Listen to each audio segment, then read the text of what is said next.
Welcome to Poker Heaven, all in Estonia. We're here in Tallinn for this year's Olympic Summer Festival. Now, throughout the show, we'll be bringing you highlights from the tournament as well as exclusive interviews with the players themselves. So, sit back and enjoy as we bring you the best of the Baltic summer.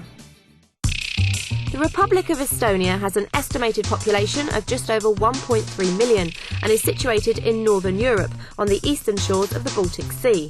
Its lands are bordered to the south with Latvia and to the east with Russia.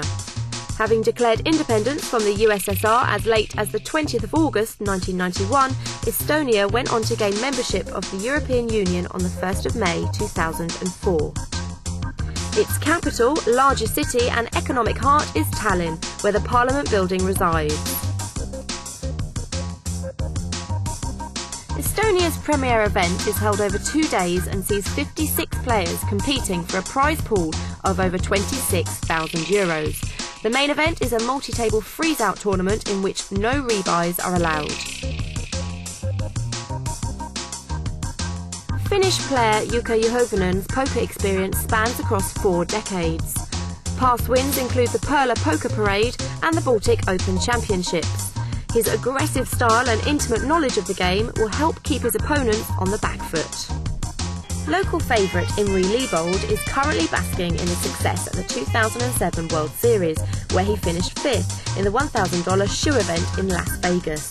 His experience in live tournaments will be a key factor as he takes his seat at the table. Right, and with Josh from Poker Heaven, in fact, Poker Heaven's VIP manager, who's competing in the tournament tonight. How are you doing? Not too bad. Excited? A bit anxious, actually. Why? Well, I've seen there's a lot of Scandinavian players, you know, very aggressive guys. I don't know, we'll see what happens. And you've played here before? Yeah, I played here earlier in the year in the Baltic Open, so I kind of know what to expect. Are there any faces that you recognise? Yeah, there's a couple of guys I saw from when I was here last time, a couple of Norwegian guys, and they're good players. I've seen them play, so yeah, I'll try to stay clear, and if I can get my chips in with the best of it, then I've got as good a chance as any. Indeed. And how long have you been playing poker? Oh, I'd say about 4 years now. Okay. Yeah, and what's been your best achievement in those 4 years? My best achievement? A very good question. My best achievement's probably been online, where I won an online tournament for around $5,000. Pretty good. Yeah. What did you spend it on? Well, that would be terrible. Gifts for you, of course, Anna. Where are they? They're in the post. So if you win tonight, more gifts for me? If we win tonight, yeah, the cheque's in the post. Thanks very much, Josh. Good luck. Thank you. Question is, are you going to win tonight? I think so. I have a good feeling about that. Are you going to play with that confidence? We're going to see some aggression from you? Well, aggression when it's needed. Is that towards the end? It depends on the situation. If I see weakness, it's aggression. If I see strength, I throw away my cards. And have you played any of these people before? Just about all of them. Should they be scared? They should be. What's your poker style? I have a big emphasis on post-flop play. Yeah? I think a lot of players spend way too much time trying to get a good pre-flop game in, and I think it's better to see what the flop's going to do before you make some concrete decisions about where you're going. That's a little bit more time, a little bit more thought. Indeed, and you know whether you're about to get into a dangerous situation and you can hop out of it, or whether you've really picked up a very nice hand or nice draw and you can get all your money in with the best of it.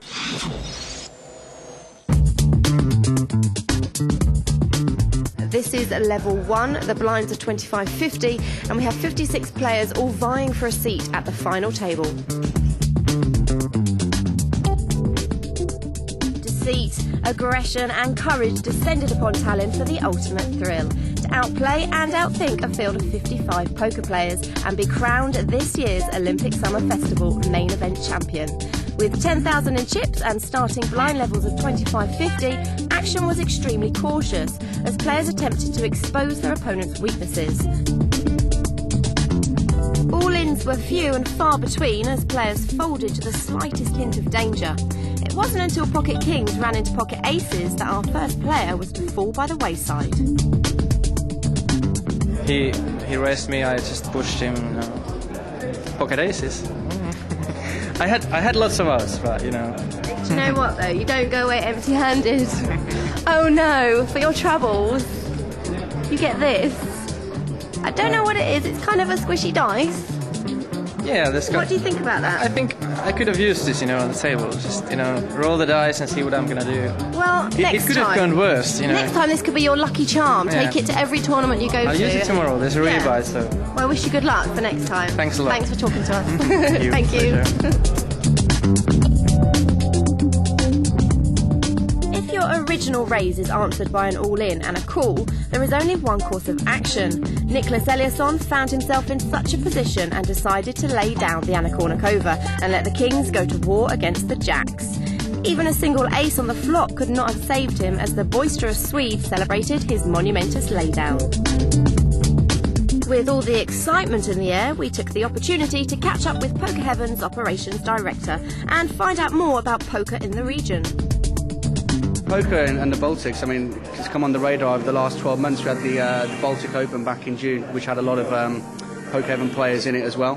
And as you can see from this tournament, you know, over the last 2 days, there's been a lot of players. Seems, you know, pretty exciting time to be involved in the Baltics. What's fueling the growth of poker here in Estonia? I think it's two things really. They had one of their top players finish 5th in a World Series event this year, which is the holy grail of the poker community. And a few of their guys are starting to show their faces and ranking well in the European Poker Tour events as well. So they're the kind of the two main events that you know, players are aspiring to play in. And from what I've seen at this tournament over the weekend, they've got a lot of up-and-coming rising stars. And I think, you know, the better they get and the more players that place in these big events will only spur on other guys. So you know, for me, the poker boom in Estonia is alive and kicking. What about the future for Poker Heaven? Yeah, I mean, we're a European-facing poker room. You know, we're pretty big in some other territories, and for me, over the last 12 to 18 months, just looking at the trends and where some of the players are coming from, Eastern Europe seems to be, you know, one area that we should be focusing on. It was great to be invited over by the Olympic Casino to this event. You know, I've had a great time. I've learned a lot from it, and you know, we hope to be back soon. Thank you very much. Lovely, thank you.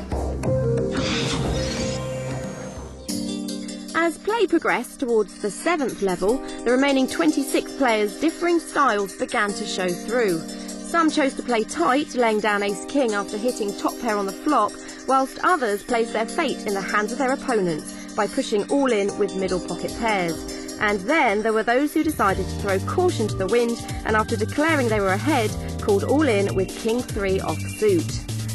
Some players are great, few are legends and many are simply lucky. 4 hearts on the board, making the winning hand a king-high flush. As the blinds grew dearer and dawn drew closer, more and more players fell victim to the notorious river.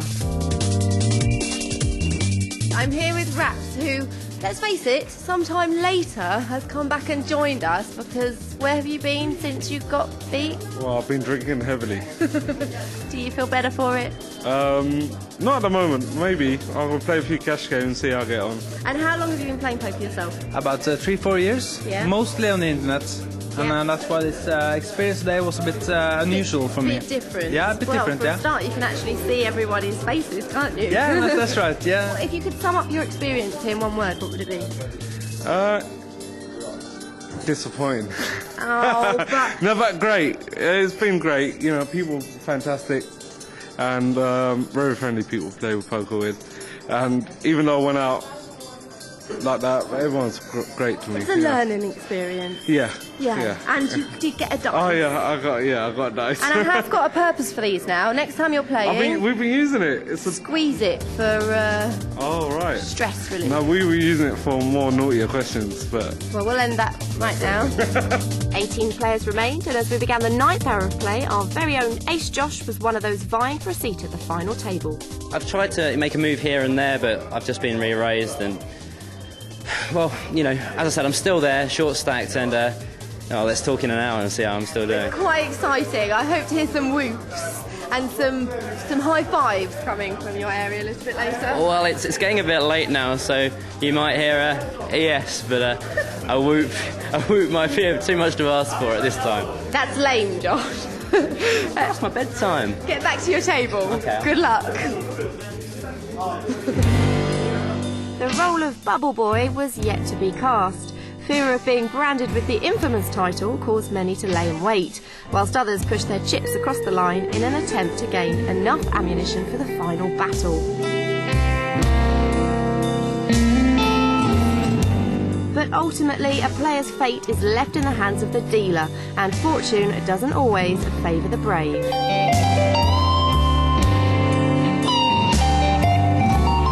At 5 a.m. and after 11 hours of poker, players celebrated as Jetel Hove called local boy Valo Maidlers all in to become chip leader and give us our final table of 10. At the end of day one, the 10 finalists reflected on their chip stacks as they retired for the evening, knowing that they were in the money. Join us after the break as we find out who will win the illustrious title and be crowned the Olympic Summer Festival main event champion.